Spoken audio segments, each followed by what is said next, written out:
बहुत बहुत स्वागत है दोस्तों आप सभी का। आज हम पढ़ेंगे क्लास 11 फिजिकल एजुकेशन सब्जेक्ट है हमारा और चैप्टर नंबर है 6 जिसका नाम है शारीरिक क्रियाएं यानी कि फिजिकल एक्टिविटीज एंड नेतृत्व प्रशिक्षण यानी कि लीडरशिप। तो इसी के जो इंपॉर्टेंट क्वेश्चन आंसर है वो हम देखने वाले हैं और वे प्रश्न जो आपके एग्जाम्स में मोस्टली पूछे गए हैं उन्हीं को हम डिस्कस करेंगे वन शॉट वीडियो में, यानी कि एक ही वीडियो में मैं आपको हिंदी और इंग्लिश दोनों ही मीडियम में बहुत अच्छे तरीके से सभी क्वेश्चन आंसर समझाऊंगा। तो वीडियो को एंड तक देखिएगा, आपको सभी क्वेश्चन आंसर अच्छे से समझ में आ जाएंगे। तो चलिए देखते हैं। सबसे पहला प्रश्न 2 मार्क्स का है। नेतृत्व किसे कहते हैं और इसके दो गुण। तो नेतृत्व क्या होता है, सिंपल सा लीडरशिप क्या होती है। तो ये एक व्यक्ति का वह गुण होता है जिससे कि वह दूसरे व्यक्तियों के जीवन में उसके जीवन को विभिन्न प्रकार के मार्गदर्शन प्रदान करता है कि आपको जो है वो ये करना चाहिए। और ये नेतृत्व वही नेतृत्व होगा जो एक व्यक्ति के द्वारा दूसरे व्यक्ति के जीवन में उसके व्यवहार में सकारात्मक प्रभाव डाले, वही नेतृत्व कहलाएगा। अब जब कोई बंदा जो है वो मान लीजिए ये ए बंदा है, इस बी बंदे का नेतृत्व करता है कि तुझे ये करना चाहिए वो करना चाहिए, तो नेतृत्व वही कर सकता है जो बुद्धिमान होगा, जो कर्मठ होगा यानी कि मेहनती होगा, वही कर सकता है नेतृत्व। तो ये दो गुण हो जाएंगे, एक तो बुद्धिमान और एक कर्मठ, सिंपल सा। इंग्लिश में देखेंगे तो what is called leadership and right to यानी कि टू एलिमेंट्स। तो लीडरशिप क्या है, तो लीडरशिप एक क्वालिटी है, ठीक है। और इसकी क्वालिटीज के जो एक मतलब लीडरशिप की जो क्वालिटीज है वो क्या क्या होनी चाहिए लीडरशिप के अंदर। इंटेलिजेंट होना चाहिए और डिलीजेंट होना चाहिए, ठीक है, डिलाइट होना चाहिए, सिंपल सा। First complete. Second question, paragliding किसे कहते हैं और इसके सुरक्षा के उपाय लिखिए। तो सबसे पहले हम समझेंगे पैराग्लाइडिंग कहते किसे हैं। ये आपका 3 या 4 मार्क्स में क्वेश्चन बन सकता है, बहुत ही इंपॉर्टेंट है। तो पैराग्लाइडिंग क्या है, ये एक ऐसी मनोरंजक और प्रतिस्पर्धा यानी कि ये मनोरंजन के लिए भी है और ये प्रतियोगिता के लिए भी साहसिक खेलों में से एक है, ठीक है। हल्के पैर लाइक ग्लाइडर विमानों के द्वारा किए जाते हैं, यानी कि जो हल्के पैराग्लाइड है, यानी कि पैराग्लाइडिंग में क्या होता है कि छोटे मोटे जो पैराग्लाइडिंग है वो आप विमानों के द्वारा कर सकते हैं, यानी कि हवाई जहाज हो गए, जो हेलीकॉप्टर्स होते हैं उनके द्वारा कर सकते हैं। इसमें जो पायलट है वो विंग के नीचे लगे हॉर्नेस में बैठता है और दूसरे व्यक्ति को हॉर्नेस से खुद से बांध देता है। तो विंग को लाइन के द्वारा नियंत्रित किया जाता है। पंख के समान आने पर हवा का दबाव बाहर बहने वाली गति युक्त हवा की ओर हो जाता है, जिससे व्यक्ति हवा में खिंच जाता है और इसे ही पैराग्लाइडिंग कहते हैं। लेकिन से पैराग्लाइडिंग जो है वो आप ये समझ लीजिए कि व्यक्ति जो है वो हवा में उड़ रहा है हवाई जहाज की या फिर हेलीकॉप्टर की सहायता से, किसी विमान की सहायता से, तो यही पैराग्लाइडिंग कहलाया जाएगा, ठीक है। अब इसकी सुरक्षा के उपाय क्या है। तो देखिए, जब भी आप पैराग्लाइडिंग करें तो सबसे पहले तो खुद सीखने की कभी कोशिश मत कीजिएगा, क्योंकि इसमें आपकी जान जाने का खतरा होता है। आपसे थोड़ी सी भी गलती हुई और आप गलती से नीचे टपक गए तो आप तो गए काम से। इसीलिए आपको क्या करना है, एक पूर्णतः जो प्रशिक्षित पैराग्लाइडिंग जो शिक्षक होता है उससे आपको उड़ना सीखना होगा और ऐसे ही व्यक्ति से आप सीखें, ठीक है। या एक आप कोई ऐसा क्लब ज्वाइन कर लीजिए जो पंजीकृत हो, यानी कि जिसको मान्यता मिली हो सरकार की तरफ से। यदि आप एक शुरुआती हैं तो प्रयोग किए गए उपकरण ना खरीदें, यानी कि अगर आप शुरू में क्या करते हैं, जब हम कोई काम शुरू में स्टार्ट करते हैं तो हम क्या करते हैं कि जो व्यक्ति ने कोई चीज को यूज कर लिया है हम वही खरीद लेते हैं। तो आपको ये नहीं करना है, आपको उन्हें नहीं खरीदना है, ठीक है, जब तक कि आपका प्रशिक्षण उसको पूरी तरीके से चेक नहीं कर लेता कि ये सही है नहीं है, खुद नहीं खरीदेंगे। पैराग्लाइडिंग करते समय आपको जितने भी सुरक्षा के उपकरण हैं, जैसे कि फ्लाइट सूट हो गया और कई सारे सूट होते हैं, हेलमेट होते हैं, ये सभी आपको जरूर पहनने चाहिए, ठीक है, ताकि अगर आपकी रस्सी टूट भी जाती है तो जब आप नीचे गिरे तो पैराशूट ओपन कर सकते हैं और आपकी जान बच जाएगी, ठीक है। उड़ने से पहले आपको मौसम की जानकारी होनी चाहिए कि कब कैसा मौसम होने वाला है। मान लीजिए आप उड़ रहे हैं और मौसम एक तरीके से आंधी आ गई, बारिश हो गई, बिजली चमकने लगी, तो आप तो गए काम से, ठीक है। तो इसीलिए मौसम की जानकारी होनी चाहिए। जब भी आप उड़ान का वह स्तर ना करने की कोशिश करें जो आपके अनुभव के स्तर के परे, यानी कि मान लीजिए आप जो है वो पृथ्वी जो सतह है हमारी उससे आप 100 मीटर ऊंचाई तक उड़ सकते हैं बस, ठीक है, 100 मीटर। और आप जो है 200 मीटर तक पहुंच गए जिसका आपको अनुभव ही नहीं है, क्योंकि जैसे जैसे आप ऊपर चले जाते हैं तो वैसे वैसे आपका जो एक डर होता है वो और बनने लगता है। तो इसीलिए आप सिर्फ उतना ही जाइए जितना कि आप कर सकते हैं, ठीक है। ये मैंने एक एवरेज बताया है, नॉर्मल सा, ठीक है। अपनी साधारण तकनीक का प्रयोग करें, अनावश्यक जोखिम नहीं लें, यानी कि जो आपकी नॉर्मल जो क्रिया है उसको कीजिए, ज्यादा जोखिम लेने की आपको जरूरत नहीं है, क्योंकि पैराग्लाइडिंग काफी खतरनाक साबित हो सकती है यदि आप सही निर्णय नहीं लेते हैं तो, ठीक है। तो पैराग्लाइडिंग क्या है और इसको करने के जो सुरक्षा के उपाय हैं वो क्या क्या हो सकते हैं, ये कंप्लीटली आपको समझ में आ गया होगा। चलिए आगे बढ़ जाएं। अब समझिए इसे इंग्लिश में।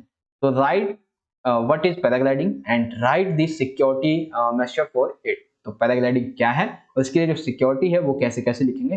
तो पैराग्लाइडिंग ये हो जाएगा और following are the safety measure for paragliding. तो ये सारी सेफ्टी हैं, ठीक है, जो कि आपको ध्यान में रखनी है।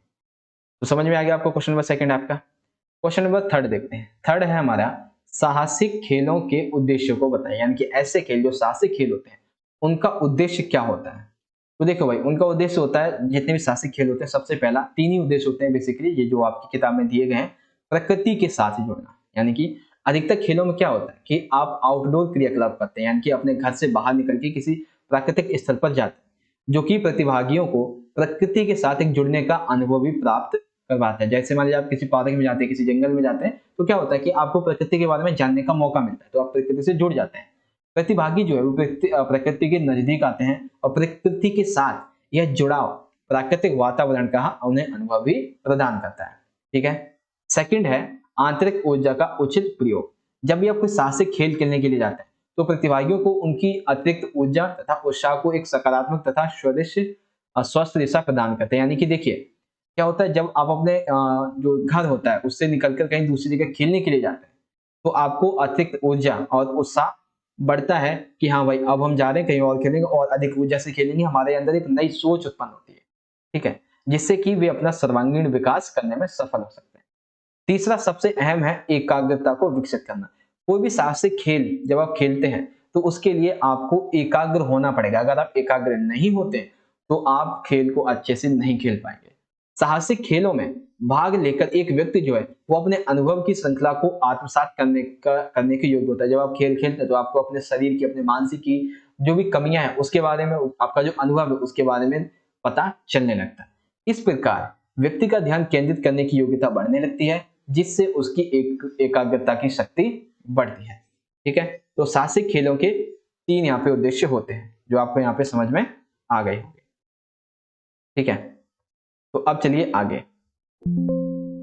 ठीक है, तो ये चीज आपको समझ में आ गई होगी। तो कौन कौन से उद्देश्य हो सकते हैं। सबसे पहला प्रकृति के साथ जुड़ना, अतिरिक्त ऊर्जा का उचित प्रयोग, एकाग्रता को विकसित करना। इंग्लिश में समझेंगे।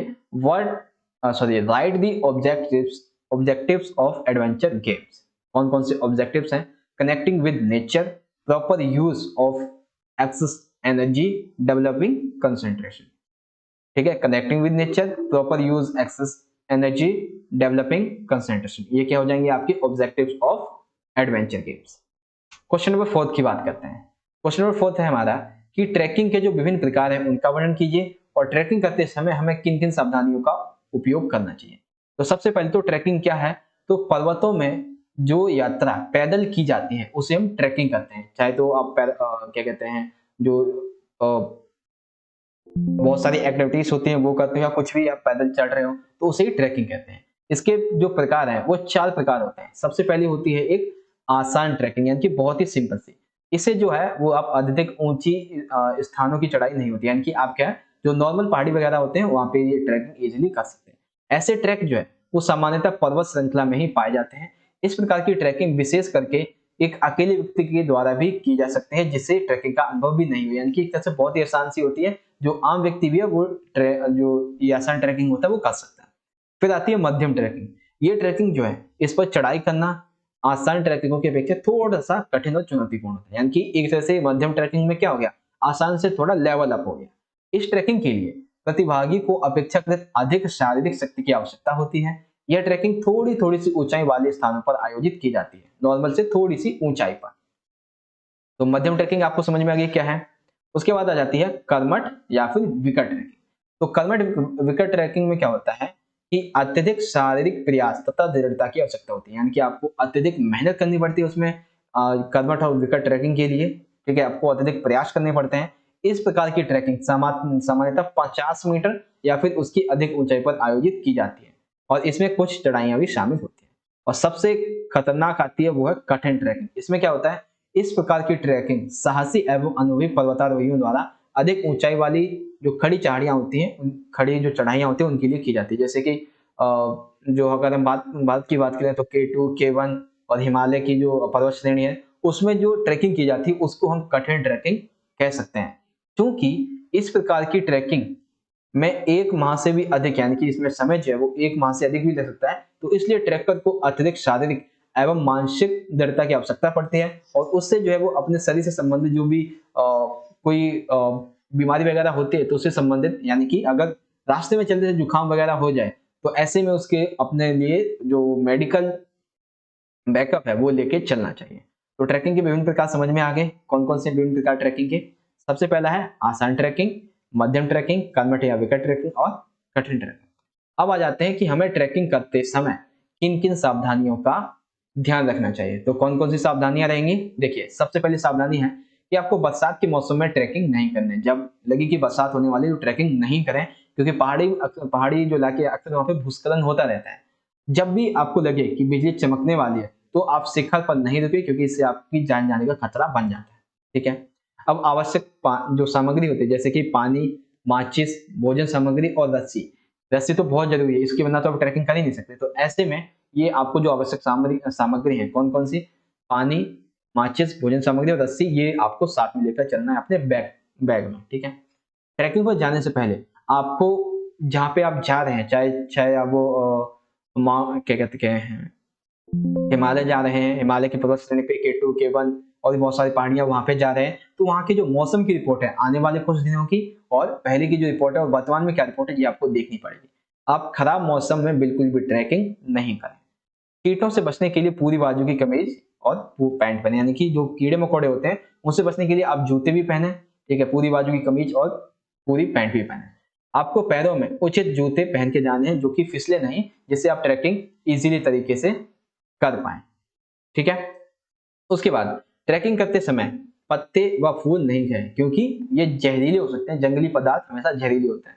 हृदय तथा फेफड़ों से संबंधित जो बीमारियां होती हैं उन व्यक्तियों को ट्रैकिंग पे नहीं जाना चाहिए जिन्हें इनसे संबंधित जो बीमारियां हैं वो लगती हैं। ठीक है, तो ट्रैकिंग क्या है, इसके विभिन्न प्रकार क्या है और इसका वर्णन जो सावधानी है वो क्या क्या है, इस तरह से लिख देंगे। तो समझ में आ गया आपको क्वेश्चन नंबर 4। तो describe the different types of trekking and what precautions should be taken while trekking। तो सबसे पहले तो डिफरेंट टाइप्स क्या है, इजी है, मॉडरेट है, हार्ड और हार्ड ट्रैकिंग है और डिफरेंट ट्रैकिंग है। उसके बाद है कौन कौन से जो हमें ध्यान रखने हैं उसके बारे में। तो ये सारे पॉइंट जो है वो आप क्वेश्चन में डाल देंगे, सिंपल सा। बात करते हैं क्वेश्चन नंबर 5 की। 5 में हमसे पूछा गया है रॉक क्लाइंबिंग किसे कहते हैं और कैंपिंग किसे कहते हैं। तो सबसे पहले समझिए रॉक क्लाइंबिंग जो है वो क्या होता है। तो सर्वाधिक जो खतरनाक खेल होते हैं इन क्रियाकलापों को गतिविधियों में से एक होते हैं, यानी कि ऐसे खेल जो थोड़े से खतरनाक होते हैं, ऐसी गतिविधियां जो थोड़ी खतरनाक होती हैं, कठिन होती हैं, उन्हीं में से एक खेल है रॉक क्लाइंबिंग। ठीक है, अत्यधिक मानसिक नियंत्रण, अत्यधिक फुर्ती, अत्यधिक लचीलापन, सहन शक्ति और विभिन्न समन्वय योग्यताओं का मिश्रण, यानी कि ये जो रॉक क्लाइंबिंग है वो एक ऐसी ऐसी प्रक्रिया होती है जिसको करने के लिए व्यक्ति के अंदर अत्यधिक मानसिक नियंत्रण होना चाहिए, उसके अंदर अत्यधिक फुर्ती होनी चाहिए, उसका शरीर जो है वो लचीला होना चाहिए। ठीक है, उसके अंदर सहन शक्ति और अपने आप में बहुत सारी विभिन्न योग्यताएं होती है वो होनी चाहिए। वास्तव में ये एक ऐसा क्रियाकलाप होता है जिसमें प्रतिभागी प्राकृतिक चट्टानों एवं कृत्रिम चट्टानों पर चलते हैं। यानी कि क्या होता है कि रॉक क्लाइंबिंग क्या है, ये ऐसी प्रक्रिया होती है जिसमें जो प्रतियोगी होता है वो प्राकृतिक चट्टानों पर भी चढ़ता है और जो मानव द्वारा चट्टानें बनाई गई उन पर भी चढ़ता है। इस खेल की कठिनाई का स्तर चट्टानों के झुकाव पर निर्भर करता है। ठीक है, अगर चट्टान सीधी है तो झुकाव थोड़ा ठीक होगा, और ये चट्टान थोड़ी सी झुकी है तो ये चट्टान क्या होगी, इसके लिए थोड़ी खतरनाक होगी। इसमें चढ़ाई कई प्रकार की होती है, जैसे कि एड क्लाइंबिंग हो सकता है, फ्री क्लाइंबिंग हो सकता है, ट्रेड एंड पारंपरिक क्लाइंबिंग हो सकता है, स्पोर्ट्स क्लाइंबिंग हो सकता है, टॉप रॉक क्लाइंबिंग हो सकता है। तो क्लाइंबिंग कई तरह की यहाँ पे बन जाती है। तो सबसे पहले रॉक क्लाइंबिंग आपको समझ में आ गई। अब समझते हैं कि कैंपिंग क्या होता है। तो कैंपिंग देखिए क्या है, कैंपिंग जो है वो एक प्रकार का मनोरंजक आउटडोर क्रियाकलाप, यानी कि जो आप घर से निकलकर कहीं दूसरे स्थान पे जाकर क्रियाकलाप करते हैं उन्हीं में से एक आपके एंजॉयमेंट के लिए, मनोरंजन के लिए होता है। इसमें व्यक्ति जो है वो अपने नियमित निवास स्थान को छोड़कर प्रकृति का आनंद उठाने के लिए कुछ रातें खुले कैंप में बिताते हैं। ये एक सुनियोजित, व्यवस्थित तथा उद्देश्यपूर्ण कार्यक्रम होता है जिसमें व्यक्ति अपने सहभागियों, जिन्हें कैंपस होते हैं, कैंपस उनके जो सदस्य हैं उन्हीं को कैंपस कह देते हैं। ठीक है, तो उनको बुलाते हैं, उन्हीं के साथ ये मजे लेते हैं। उनके साथ अन्य क्रियाकलाप जैसे कि हाइकिंग, ट्रैकिंग, पर्वतारोहण जिसमें रॉक क्लाइंबिंग आ सकता है, माउंटेन आ सकता है, बाइकिंग, डोंगी चलाना, ये सभी इसके अंतर्गत आता है। तो उसको क्या कहते हैं, उसका मनोरंजन लेते हैं। कैंपिंग कई प्रकार की हो सकती है।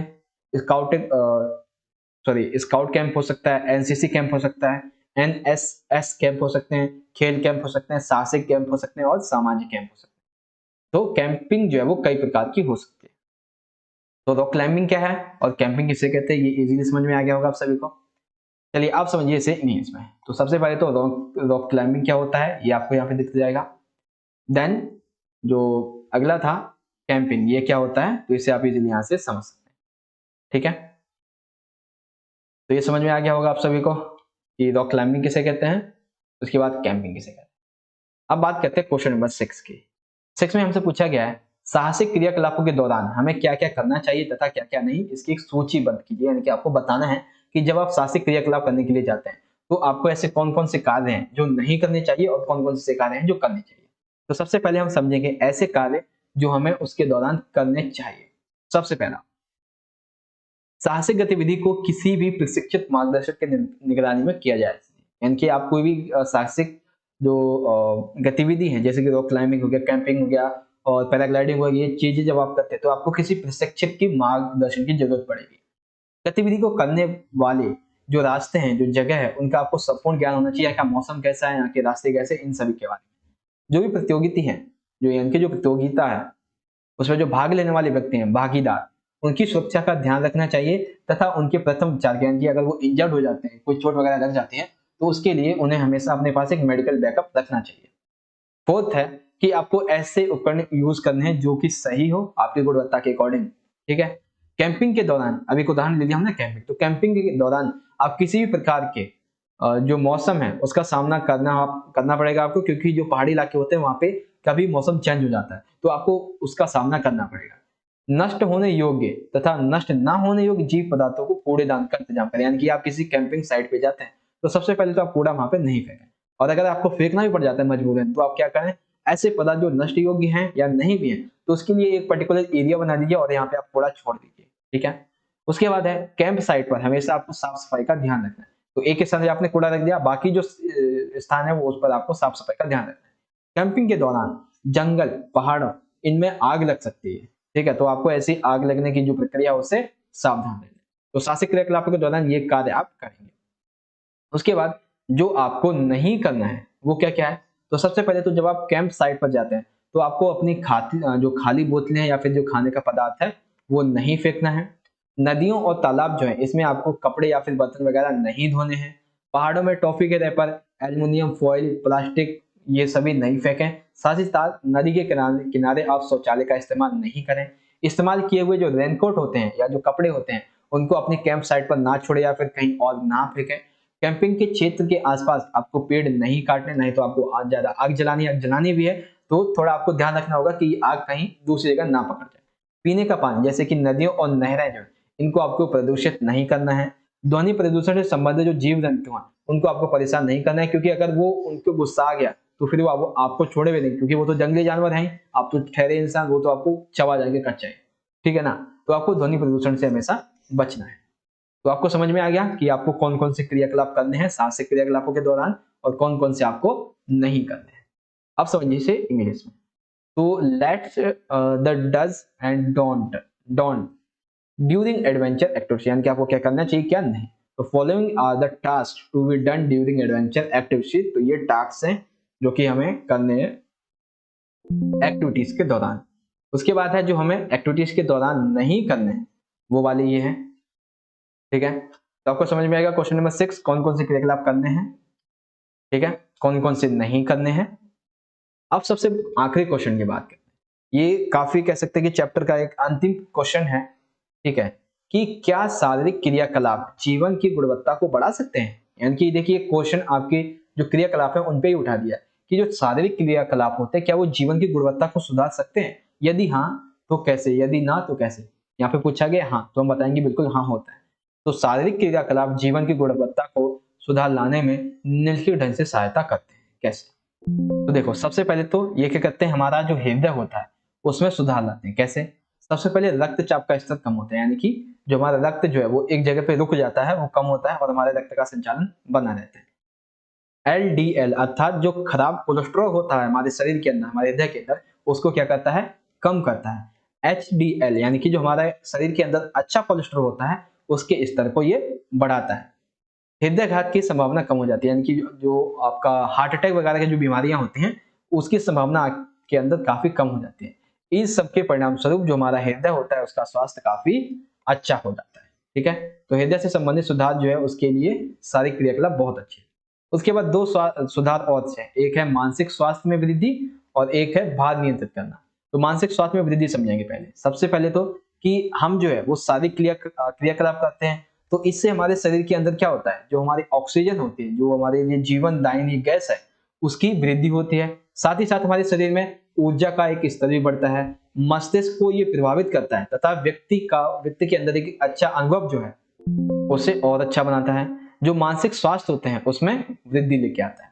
भार नियंत्रित करना क्या होता है कि जब आप शारीरिक क्रियाकलाप करते हैं तो आपके शरीर के अंदर जो अधिक कैलोरी होती है, जो कैलोरी जो आपका मतलब आपके शरीर के लिए सही नहीं होती है, वो इसको जला देता है। जो क्रियाकलाप होते हैं शारीरिक क्रियाकलाप, तो इससे क्या होता है, आपका भार नियंत्रित हो जाता है, आपका मोटापा कम हो जाता है।